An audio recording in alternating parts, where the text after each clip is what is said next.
Okay, so here we go. This is episode 48 of the 1% Daily podcast, 1% Daily show. For those who are new to the show, it's where I go for 14 minutes and 40 seconds and I just explain to you what's been happening in my life, and hopefully it can be of some value to your life. So 1% of your day is exactly 14 minutes and 40 seconds, and this is what I do here on this show is I go short and sharp, 14 minutes and 40 seconds, and hopefully in that short period of time, in that 1% of your day, you can grow, you can learn, or you can take something that I share with you and you can apply it to your life. I'm all about taking those 1%, finding those 1% every day and using that time to make yourself better at what you want to do, or what type of person you are, or what you want to achieve in life. So I apologize if I'm a little bit rusty. I have just come back from Norway, so my lips literally are still tingling. My fingers and toes are still a little bit cold, but I'm excited to share with you. I reckon I've got about 16 podcasts worth of content from my Norway experience. So this is going to be the first in a series of Norway inspired podcasts, and today I'm going to share with you what I went through when I went through the ice. Okay, so when we were in Norway, I was away in Norway with the Royal Marines. I'm part of the reserve forces, and for 2 weeks a year they go out to Norway, and this was my first opportunity to go out there. And if you're watching this on YouTube, I'm going to cut very coolly now whilst I'm talking to you my actual ice breaking experience. So for me, really, you've got to really picture the image, okay? It's minus 18 outside. I'm on a frozen lake. There's been a rectangle cut out of the ice, and I've been told I've got to go in. Now, the whole theory behind going into the ice is that should I be crossing ice with my Bergen and my weapon, should I fall in, I know how to then get out of the ice. Because for the last 2 weeks, it was a quite realistic scenario that could play out, that I might go through the ice and end up in the cold water because we were operating in those areas. So you have to go through the icebreaking drills. Now, for the sake of this conversation, the icebreaker drills could be anything that you're working towards, any goal that you're setting, any target you've been set by your boss, any relationship goal, anything that you're working towards. Imagine that is the icebreaker drill, okay? So I'm there. I am stood on the side. I'm super nervous because it's freezing cold. I'm wearing barely any clothes. I'm about to put a Bergen on my shoulder and I'm going to fall through the ice. I'll be pushed out across this water. I've got skis on. I then have to, once I go into the water, gracefully I might add, I have to turn, push my Bergen out of the water and then pull myself out of the water. Now, if you see the video, at the end of me doing all that, I wished my little boy Bear a happy birthday, because whilst I was away, it was his birthday that day. So they were really cool about that. They let me wish him happy birthday. But icebreaker drills, okay? In my mind, this was going to be the worst thing I was ever going to do, because I had listened to the hype, I had watched the videos, I had heard the horror stories about how hard it was going to be. And in my mind, I'd already said to myself, this is going to be the worst thing I'm going to go through. Now, you'll all be working on something or thinking about doing something that in your mind is the worst thing ever, okay? And I'm here to share with you today and talk you through what I went through with regards to my icebreaker drills, and to let you know that it was okay, and I would go back and do it again. Definitely would go back and do it again, the icebreaker drills. So hopefully you can take from today some value that will allow you to push through on that one thing you're either putting off or you're working towards, but you've just not taken that step through the ice, which I did on my icebreaker drills. So you've pictured the scene now, worst thing ever. Now, I divided this up, my whole approach to the icebreaker drills, into a few sort of moments in time. So the first thing that I had to work out was the obstacle. What was I actually working towards? Now, the obstacle for me during this was the icebreaker drill. I knew I'd seen 33 other lads go in front of me, go through the ice, plunge through the ice. Some struggled to get out, some didn't. But that was my obstacle. I knew what I had to do. And what we do in life is we find things that we're working towards and we make them bigger than they are or smaller than they are. But more often we make them bigger than they are, and we think they're going to have a greater impact on what we're about. So because of this, we've hyped it up, and we believe the hype, and we then create this whole sort of approach around it, and it makes it such a ridiculously big thing that it can only go one way, and that one way that we usually think is going to go is going to be bad and going to be negative. So like I said, in my mind, this is going to be the worst thing ever. And I remember before I went in, I'd already said to the bosses that I wanted to wish my little boy a happy birthday. And one of the sergeants came over to me and he said, "Ross, have you done this before?" I said, "No." And he said, "Are you sure you want to sing happy birthday to your little boy?" I said, "No, stop right there. I don't want to sing happy birthday to him. That's a long song to be singing whilst in freezing or frozen water. I just want to wish him happy birthday." So we confirmed exactly what I was going to do. And then from that point on, I then just started to put myself in a position where all I was focusing on was the obstacle in front of me. So the obstacle in front of me was going through the ice, okay? Now, I had already seen some people be successful at what I was about to do, and I'd also seen some guys really struggle, like have to be helped out, really be in there a long time. Now, once in my mind I'd created this image of the obstacle, which was going through the ice, I knew then my next thing was, how was I going to approach this obstacle? How was I going to make sure I was successful in going through the ice and getting back out? So you might have this for something you're working on. And like I said, for the icebreaker drills, I was seeing it being done. I was seeing it being done well, and I was seeing it being done poorly, really, really badly. So what I did was, anybody that I saw doing it poorly, I just cancelled out. I didn't watch them.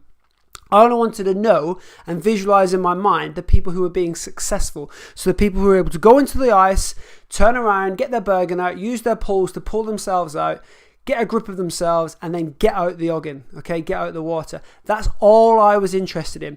So with regards to what you're doing in your life right now, only focus on the people that are doing it well. Only focus on the people that are being successful. Take all the good stuff from their examples, okay?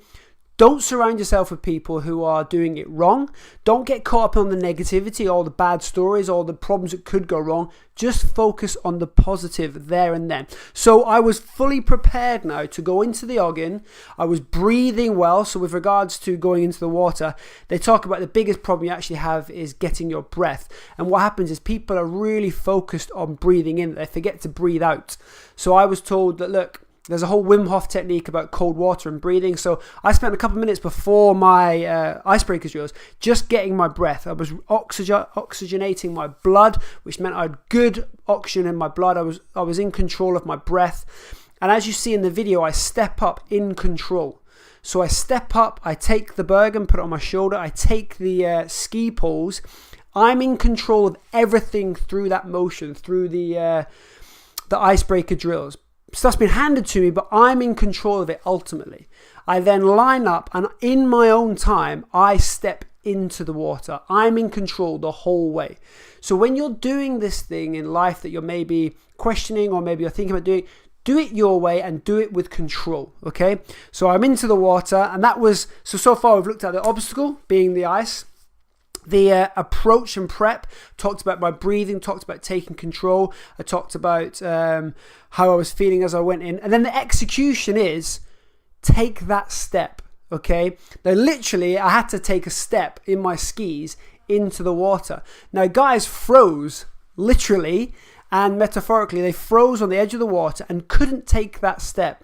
And they were either ultimately guided in with a little nudge, or they just lost their shit, and the training team then had to pull them away and bring them back and sort of get them into a place where they got a grip, and then were almost, they weren't forced to do something they didn't want to do, but they took a step and they weren't in control and they weren't comfortable.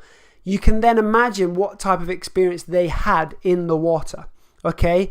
They weren't in control going in, so they weren't in control when they were in the water. It's very, very cold. You're short on time, short on breath. You've got to get your Bergen out, skis, your poles out, and then pull yourself out. Now, if you go into anything where you're not in control and you don't have the skills or the understanding of how you're going to achieve it, it won't be pretty.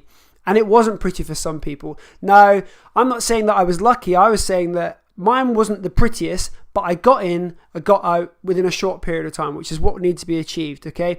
I was in control of my own sort of, I had my shit in control. But that just doesn't happen. You need to prep for that. You need to allow for that. So I had the obstacle, I had the my approach and prep. I then had the execution of it, stepping in, taking control of it, getting my breath, getting out of the water, wishing my little boy happy birthday, and then getting out of the water. I got out of the water. You then have to roll around in the snow to get the ice off you, the water off you, because it freezes instantly. I then ran up to an ice bar, drank a shot of rum to the core and to the queen, and then ran to a warming tent, and I was fully warmed and fully back into a good place. Now, no sooner had I done it, I was literally in a warming tent with about 5 other lads who were all in the same position I was because they'd just done the water. We had to just strip down naked, get your wet clothes off, and then start to put all the good stuff back on. Got our warmers kit back on, and then there was just these moments of exhilaration where everybody was happy and excited because of what they'd just achieved. Now, this goes for the same thing when it comes to you doing something in your life that is hard or is something that takes you out of your comfort zone.